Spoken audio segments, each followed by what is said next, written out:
think it's recording. Yeah, there's a red light. All right, welcome back.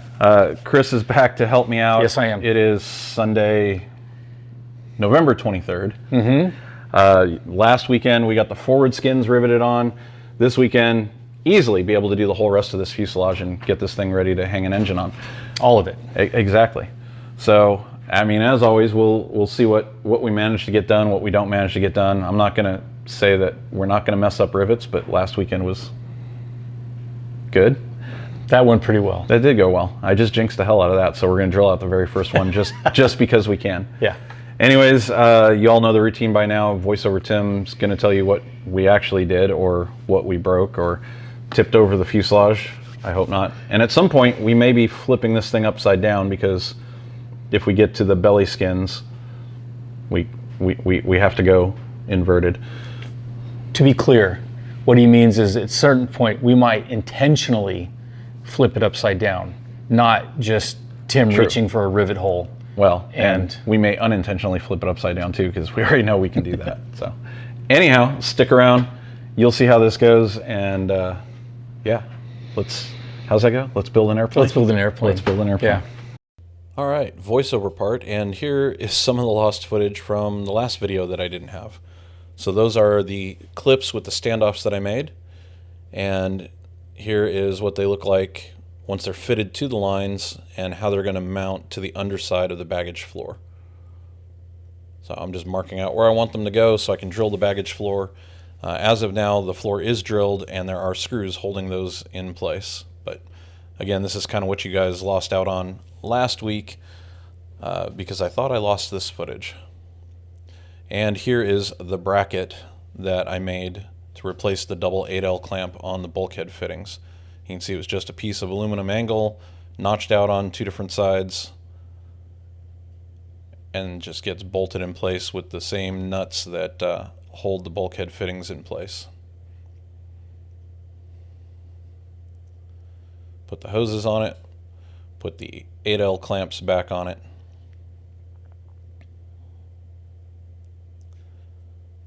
A lot more secure, and I think it's actually even lighter than the pair of 8L clamps that I pulled off originally, so it works out. Anyhow, I found this lost footage, thought you all might like to see it before we jump into this week's activities, which includes, before Chris actually showed up for that riveting session, me going along and getting everything I could with the squeezer, which meant that I went down the length of the upper longerons and got every single one of the rivets installed from the call out. And it went pretty quick. I think I might have spent maybe 45 minutes total doing this, to include the two rivets I had to drill out myself. Not because I screwed them up, but because they just chose to not be good rivets all on their own. We're going to stick with that story.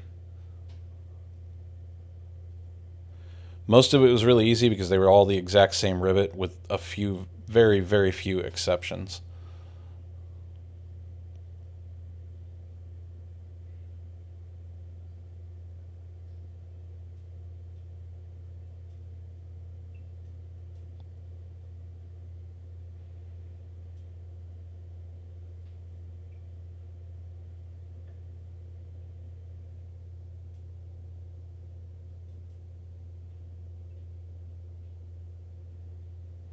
So that's pretty much it.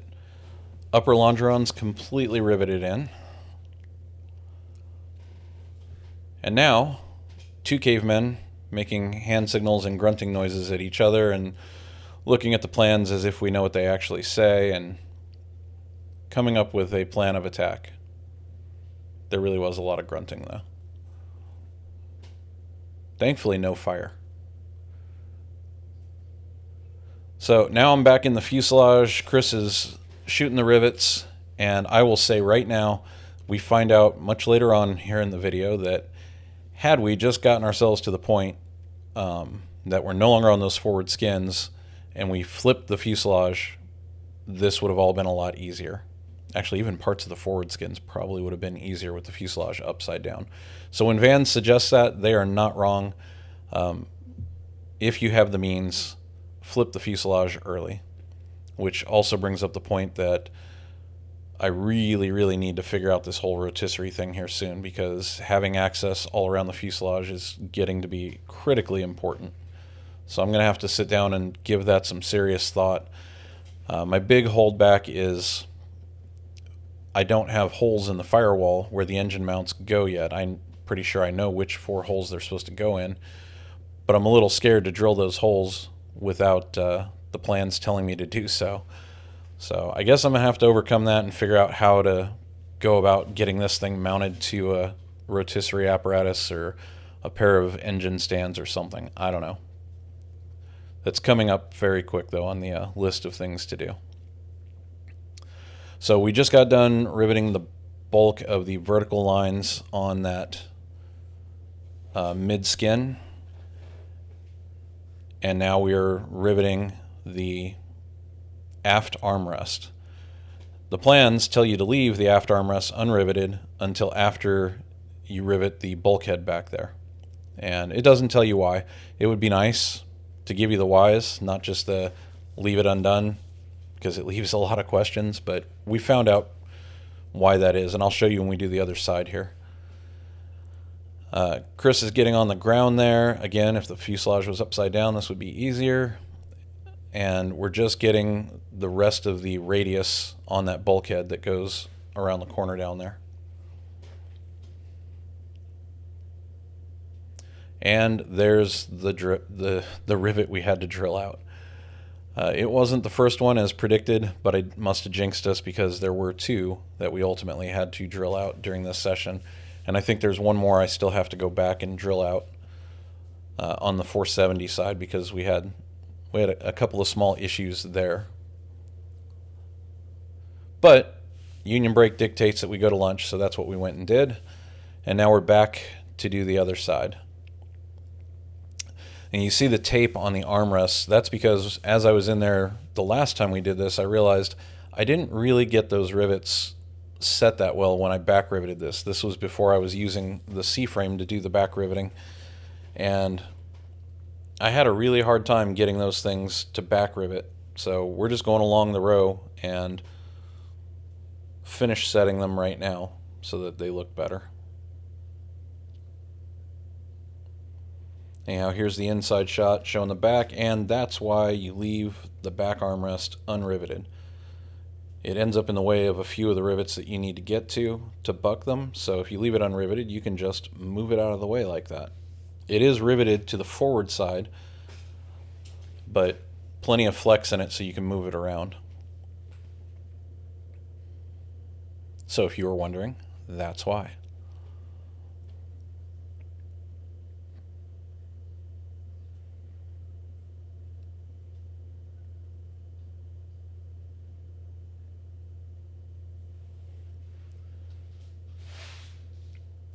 We did that vertical edge that's closest to the camera first, which was just basically skin on skin, and now we're doing the back edge, which is the 2 skins plus that bulkhead, and that is the side of the bulkhead that I screwed up previously and had to replace because I had a double set of holes in it. So happy to say the pre-punched holes line up perfectly, and it didn't require a whole lot of massaging to get it to fit in there just like it's supposed to. So now that that is riveted in, it is safe to rivet in the armrest because we no longer need that access.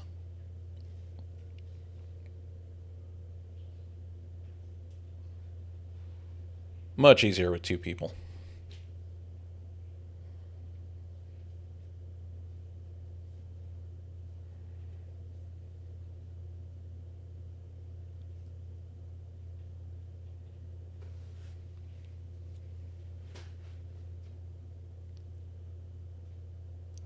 Also, Chris was kind enough to bring over his electronic noise-canceling headsets. Those things are so nice.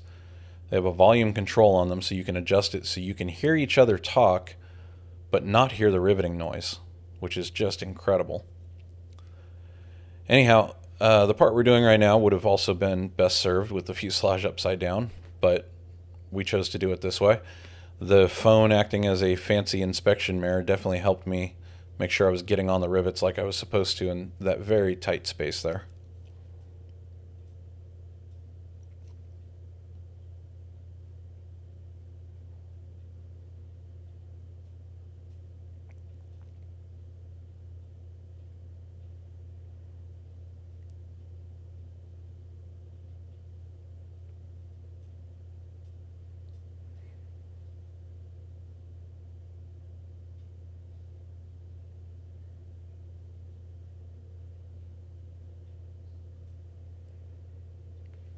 I am using every different face that that bucking bar has to offer. The long side, the skinny side, the slanted side. At the end of the day, it's whatever it takes to get the job done.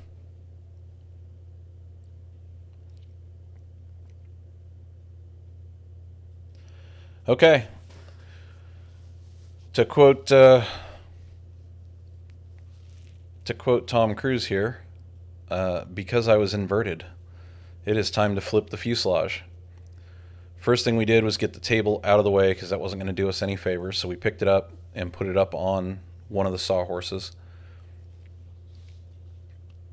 And found out pretty quick, it's a lot heavier than it looks in the front end and awkward to pick up. So it was pretty hard to get it high enough to get it on the sawhorse.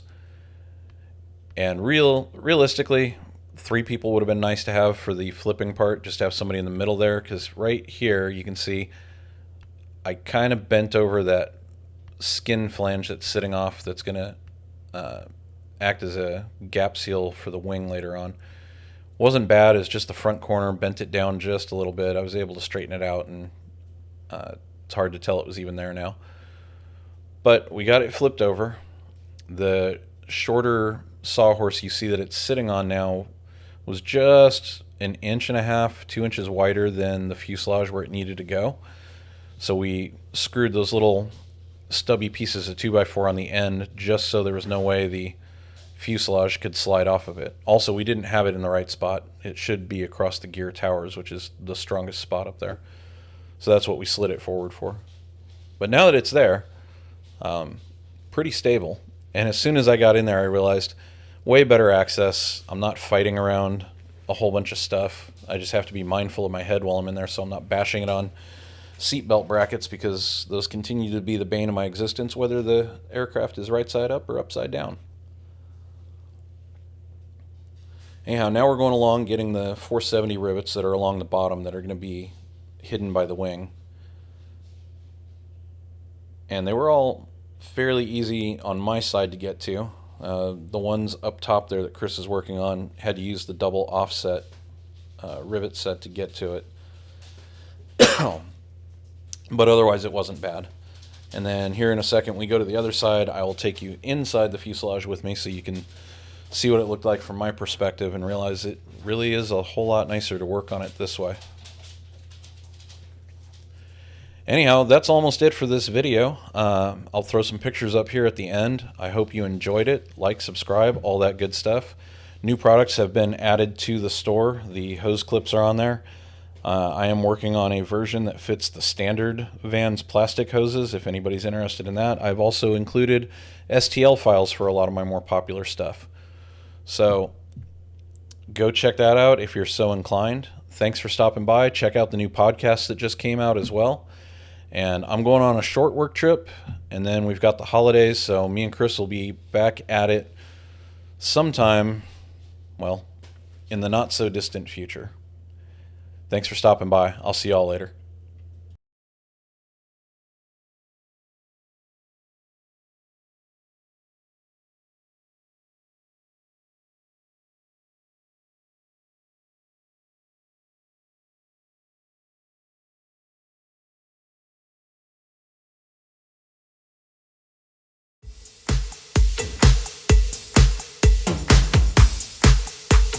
All right. Well, you ready to do this?